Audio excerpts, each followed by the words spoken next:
Hello बच्चों, आज हम फिर आपके साथ विद्या विहार स्कूल की क्लास 8 के माध्यम से आपसे जुड़े हुए हैं और साइंस चैप्टर 3 इसका टॉपिक है सिंथेटिक फाइबर एंड प्लास्टिक। आज हम इसको करने वाले हैं। उससे पहले मैं इसके जो हॉट टॉपिक हैं वो और इस चैप्टर में हम क्या क्या पढ़ेंगे वो मैं आपको जल्दी से बता देता हूँ। जैसा कि आपको इसके नाम से ही पता चल रहा है, सिंथेटिक फाइबर एंड प्लास्टिक। हमने लास्ट क्लासों में फाइबर के बारे में बहुत अच्छा पढ़ा है। क्लास 6 में हम पढ़कर आए, क्लास 7 में हम पढ़ के आए उसके बारे में आगे इसके डिटेल्ड में। एंड नाउ हम प्लास्टिक को क्लास 8 में पढ़ेंगे आगे जाके बड़े इस पे लेवल पे। तो पहले सिंथेटिक फाइबर क्या होता है। और प्लास्टिक तो आप सभी को पता है, we use plastic every day. So synthetic fibre क्या होता है इसको पहले जान लेते हैं। पहले लास्ट क्लास में हमने पढ़ा था कि दो प्रकार के फाइबर होते हैं। एक होता है नेचुरल फाइबर, एक होता है सिंथेटिक फाइबर। नेचुरल फाइबर के एग्जाम्पल मैंने लिखाए थे, आपको शायद ध्यान होगा या आपसे मैं पूछूँ तो आप बता देंगे बड़ी आसानी से। कॉटन, जूट, सिल्क, वूल, ये सभी नेचुरल फाइबर थे।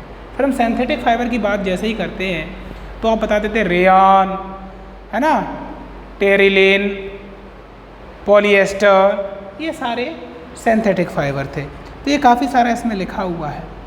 क्वेश्चन क्रिएट होता है, व्हाट आर सिंथेटिक फाइबर। कह रहा अ synthetic fibre is also chain of small unit fibre joint together. एक सिंथेटिक फाइबर वो फाइबर होता है जिसमें छोटी छोटी रेसेस मिलकर पूरा फाइबर क्रिएट करते हैं। स्मॉल यूनिट एक्चुअली या केमिकल सब्सटेंस, इसकी जो छोटी छोटी यूनिट होती है वो एक्चुअल में केमिकल सब्सटेंस की यूनिट बनी हुई होती है। उस छोटी यूनिट से मिलकर एक बड़ा यूनिट बनता है, उसे हम पॉलीमर कहते हैं। उसे हम क्या कहते हैं? पॉलीमर कहते हैं। पॉलीमर के बाद जाके कंप्लीट होता है सिंथेटिक फाइबर। पॉलीमर कहाँ से आता है? Polymer occur in nature also, ये नेचर से भी प्राप्त होता है। Cotton for example is polymer called cellulose. Cotton के प्लांट से भी ये प्राप्त होता है। सेलुलोज इसका नाम है। Cellulose is the made of large number of glucose unit. और सेलुलोज जो है वो ग्लूकोज की बड़ी यूनिट होता है। तो पहले हमने क्या बात की है आपसे? सिंथेटिक फाइबर की। ये क्या होता है?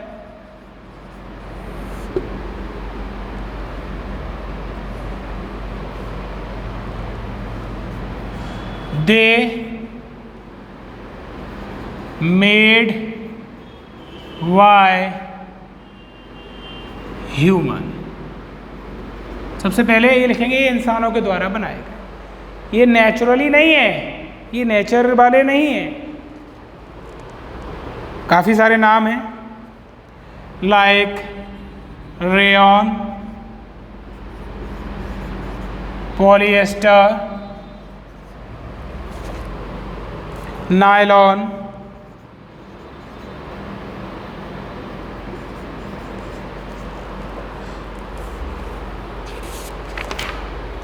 इस प्रकार से काफ़ी सारे इसके एग्जाम्पल हैं।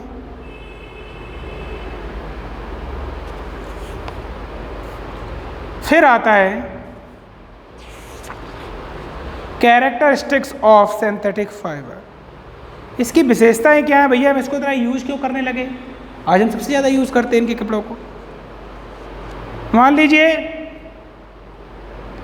आप कहीं जा रहे हैं और उस दिन बहुत गर्मी,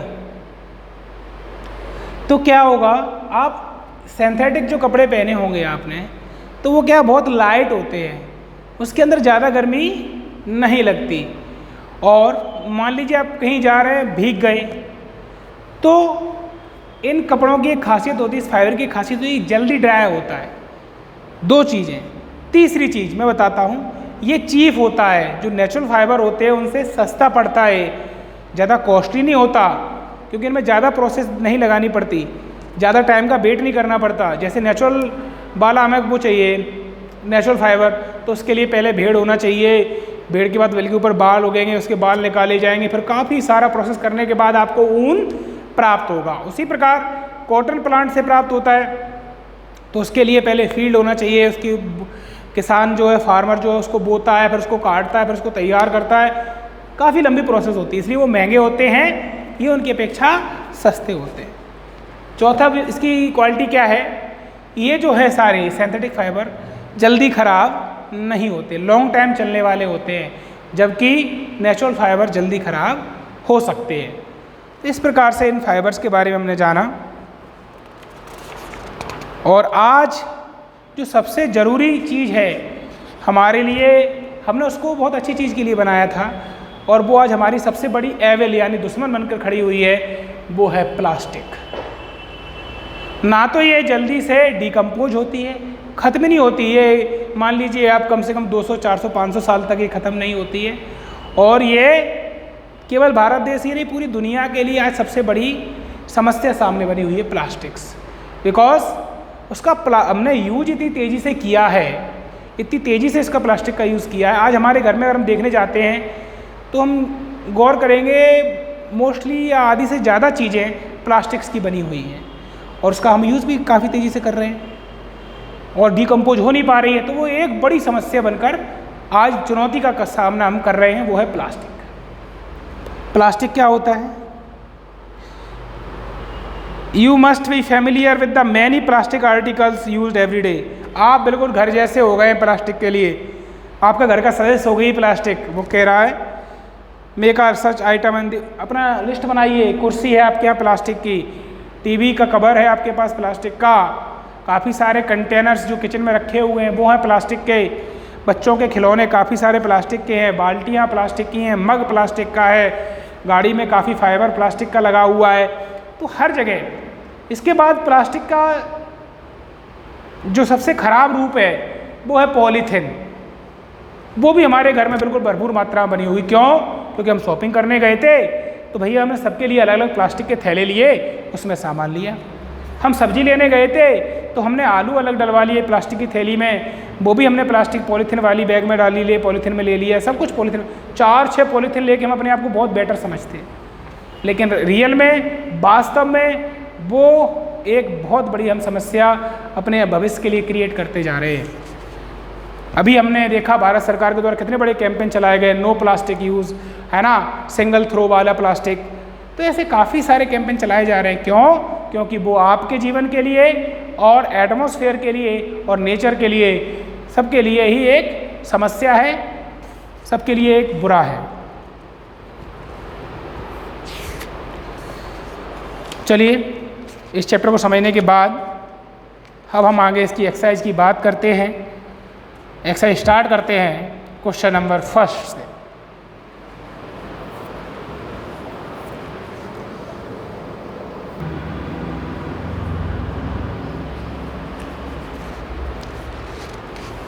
okay, question number 1 is explain why some fibre are called synthetic. बताइए कि कुछ फाइबर को सिंथेटिक फाइबर क्यों कहते हैं। इसका आंसर मैं आपको समझाने की कोशिश कर रहा हूँ। Some fibre are called are as synthetic fibre because these are man made fibre. क्या लिखा है मैंने? यस, वो फाइबर जो इंसानों के द्वारा बनाए जाते हैं वो सिंथेटिक फाइबर कहलाते हैं। Prepared by using chemicals, chemical का यूज़ करके।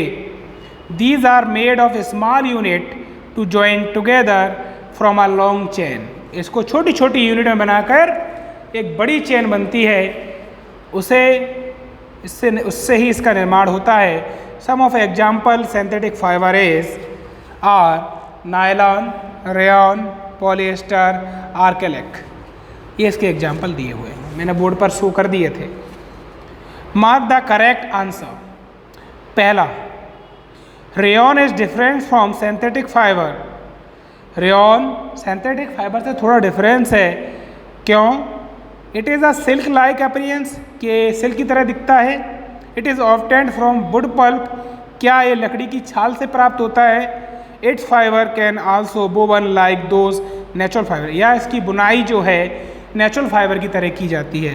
तो इसका आंसर जो है वो सही बी वाला है, क्योंकि इसे नेचुरली लकड़ी वुड पल्प से प्राप्त किया जाता है। Third, fill in the blanks with the appropriate words, जो इसमें वर्ड हैं इसके सटीक शब्दों को इसमें भरिए।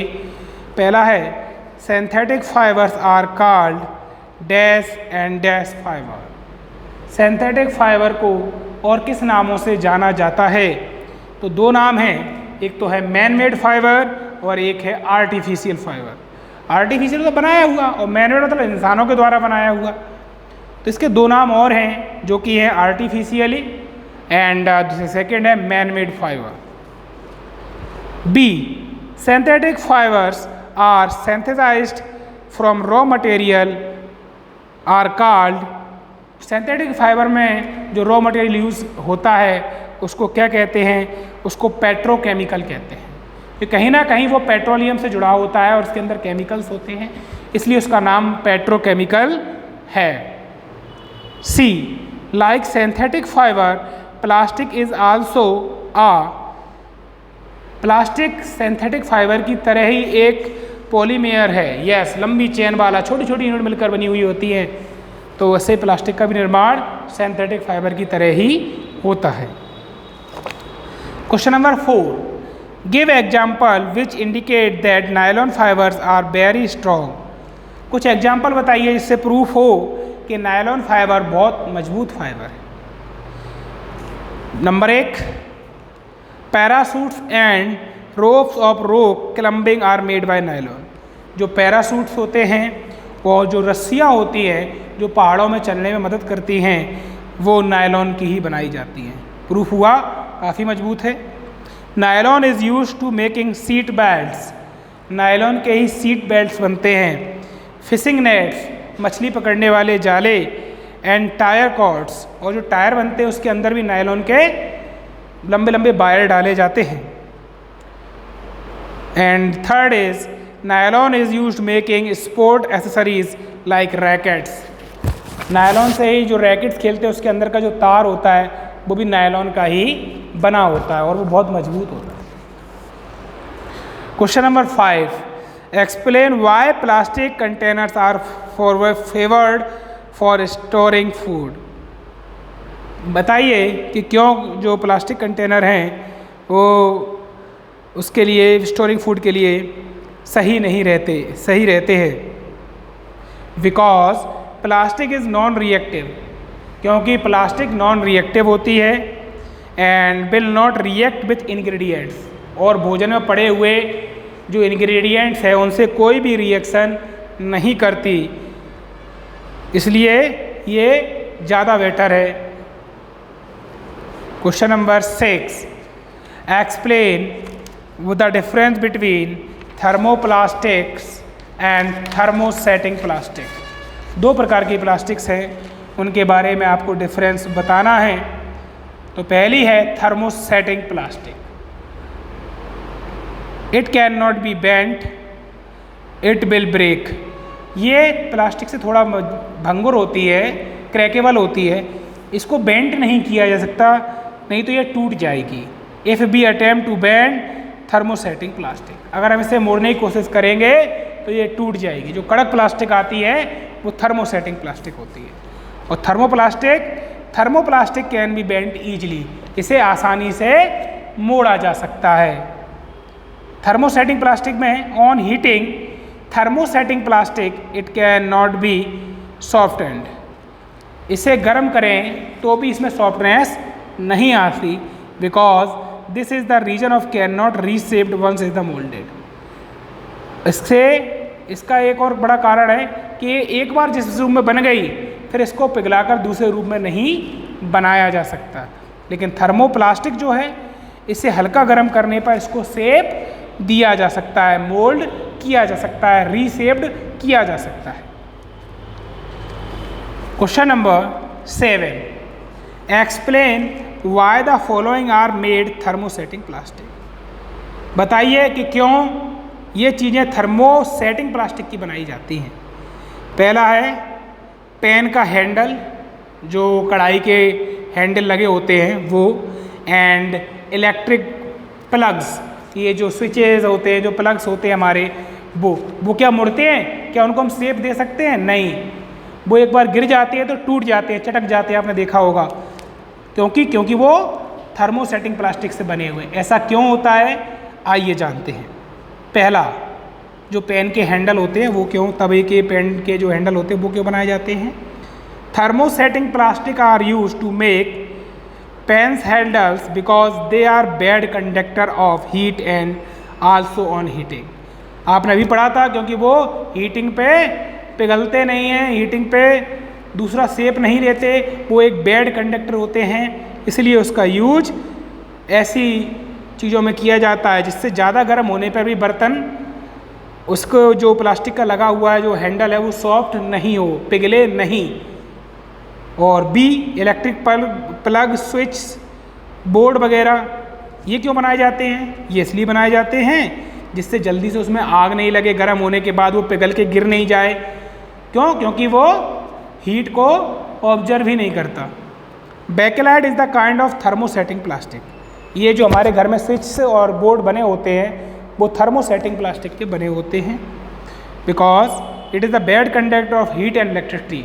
ये इलेक्ट्रिसिटी और हीट का बैड कंडक्टर होता है, जिसकी वजह से ये ऐसे प्लग्स और ये जो स्विचेस इसके बनाए जाते हैं जिससे किसी को शॉक ना लगे और ये जल्दी जलकर खराब ना हो। Question number 7 is complete.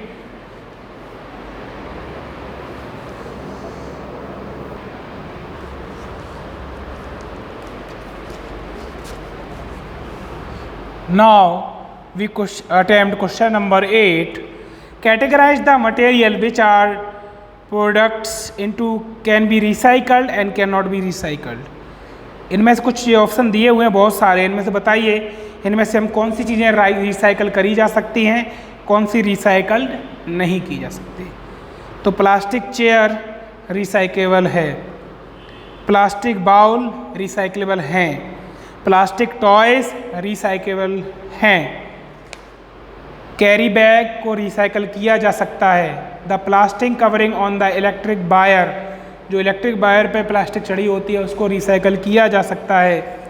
And ball point pens, जो पेन्स होते हैं बॉल पॉइंट वाले, उनको भी रिसाइकल किया जा सकता है। किनको रिसाइकल नहीं कर सकते? कुकर के हैंडल को, ख़राब हो गया एक बार तो ख़राब ही हो गया। इलेक्ट्रिकल स्विचेस को, जो हमने अभी बात की थी। टेलीफोन को रिसाइकल नहीं किया जा सकता। इस प्रकार से ये पूरा चार्ट अलग अलग हो गया।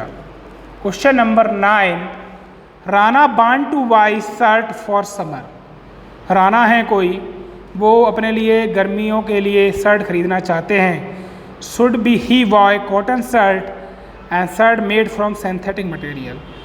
तो बताइए वो कौन सी शर्ट खरीदें, जो कॉटन से बनी हुई है या जो सिंथेटिक फाइबर से बनी हुई है, कौन सी शर्ट खरीदें वो? तो Rana should buy a cotton shirt for the summer and hot, not a synthetic shirt.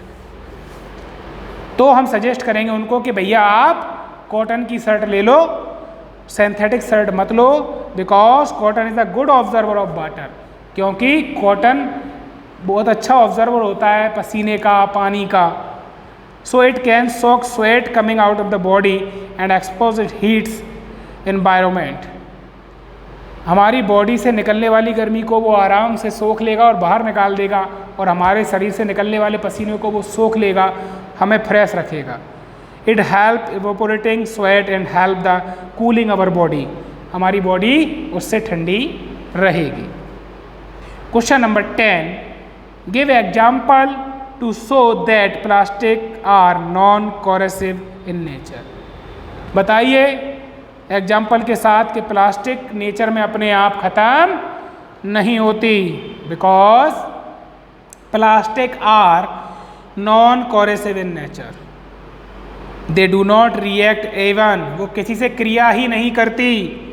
If they come in the contact with strong chemical, चाहे वो किसी भी स्ट्रॉन्ग केमिकल के कंटेक्ट में आ गई हो, for example cleaning chemicals that be use at home are stored in plastic bottles. आपको ध्यान होगा जो बड़े से बड़े खतरनाक से खतरनाक डेंजर से डेंजर केमिकल्स होते हैं उन सबको प्लास्टिक की बोतल में ही रखा जाता है। Instance metal containers, metal container की अपेक्षा उसे प्लास्टिक के जारों में डिब्बों में रखा जाता है। बिल्कुल सही। Question number 11, should the handle and Bristol of toothbrush, जो टूथब्रश है सभी जानते हैं उसका हैंडल और उसके जो ब्रश होता है are made of same material, क्या वो सेम मटेरियल के बने होते हैं? नहीं बने होते तो क्यों नहीं बने होते हैं? एक्सप्लेन योर आंसर, अपने आंसर का जवाब दीजिए। The handle and Bristol of toothbrush should not be made of same material, उन्हें एक से मटेरियल से नहीं बनाया जा सकता, वो एक मटेरियल से नहीं बने होते। Because the handle of toothbrush should be hard and strong, जो उसका हैंडल होता है वो मजबूत और सख्त होता है। And the Bristol should be soft and flexible, और जो उसके ब्रिस्टल होते हैं आगे के वो सॉफ्ट और फ्लेक्सिबल होते हैं जिससे वो हमारे दांतों को, टीथ को, मसूड़ों को नुकसान नहीं पहुंचाए। Question number 12, avoid plastic as far as possible, comment on this advice, कि जितना जल्दी हो सके प्लास्टिक को हमें यूज नहीं करना चाहिए, छोड़ देना चाहिए। बात को बिल्कुल एडवाइस को आप कमेंट करिए इसके ऊपर।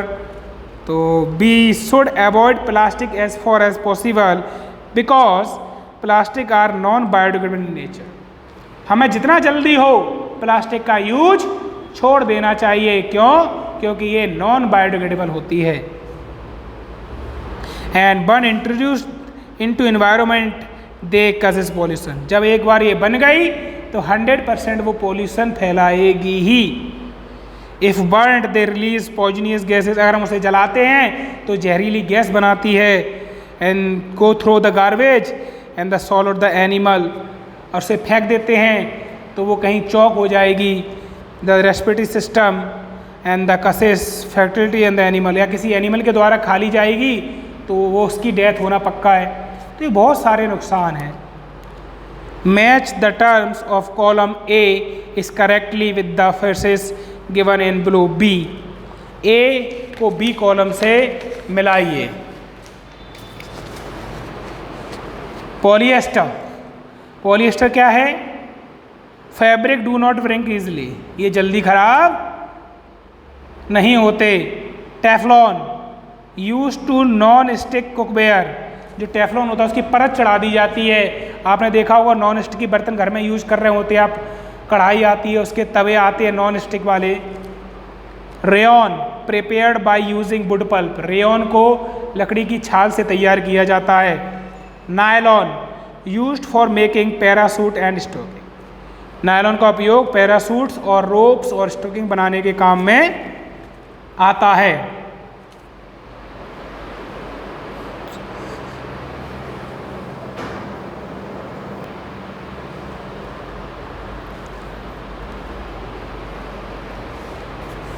अब हम क्वेश्चन नंबर 4 को स्टडी कर रहे हैं। Manufacturing synthetic fibre is actually helping conservation of forest, synthetic fibre को बनाना क्या वास्तव में फॉरेस्ट को बचाना है? इसका आंसर दीजिए। The manufacturing of synthetic fibre is helpful in the conservation of forest, हाँ, अगर हम इसका यूज़ करते हैं तो कहीं ना कहीं थोड़ा बहुत हम नेचुरल फॉरेस्ट को बचा रहे हैं। If we use natural fibre, यदि हम नेचुरल फाइबर को यूज़ कर रहे हैं तो the raw material of them have to drive it from the plant, तो उनसे निकलने वाला जो रॉ मटेरियल होगा वो कहीं ना कहीं प्लांट से ही होगा। Which require cutting of lots of tree, जिसके कारण बहुत सारे हमें पेड़ काटने पड़ेंगे। This proofs to be helpful in the conservation of forest, इससे प्रूफ होता है कि सिंथेटिक फाइबर का यूज फॉरेस्ट को कंजर्व करता है।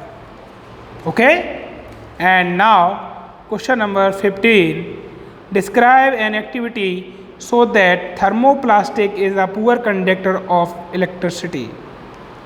बताइए, प्रूफ करिए एक्टिविटी के द्वारा कि थर्मोप्लास्टिक जो होता है वो पुअर कंडक्टर ऑफ इलेक्ट्रिसिटी होता है। घर पे भी करते हैं हम काफ़ी। हमने ये प्लग को छू लिया, हमें करंट नहीं लगा, प्रूफ हो गया कि प्लास्टिक गुड बैड कंडक्टर है। ये मैं आपको समझा देता हूँ एक्टिविटी को। In order to show that thermoplastic is order conductor poor conductor of electricity, we will design a circuit for that. हम 2 सर्किट बनाएंगे जिसमें हमने बीच में से एक प्लास्टिक का स्विच लगा दिया या प्लास्टिक रख दी। फिर हम देखते हैं हम उसमें लाइट फ्लो कर रहे हैं मेटल के तार से, तो हम स्विच को उसको चालू करते हैं तो लाइट फ्लो हो जाती है, जबकि वो प्लास्टिक का जो स्विच है वो बिल्कुल भी डैमेज नहीं होता है। या किन्हीं 2 तारों के बीच हम प्लास्टिक लगा देते हैं तो लाइट फ्लो नहीं होती है एक से दूसरी तरफ की ओर। इससे प्रूफ होता है कि जो प्लास्टिक है, जो थर्मोप्लास्टिक है, वो बैड कंडक्टर है, पुअर कंडक्टर है इलेक्ट्रिसिटी का।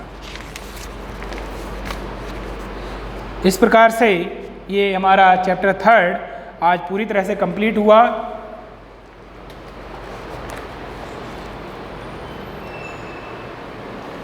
हम जल्दी विद्या विहार स्कूल के चैनल पर दोबारा मिलते हैं नई क्लास के साथ, नए चैप्टर के साथ।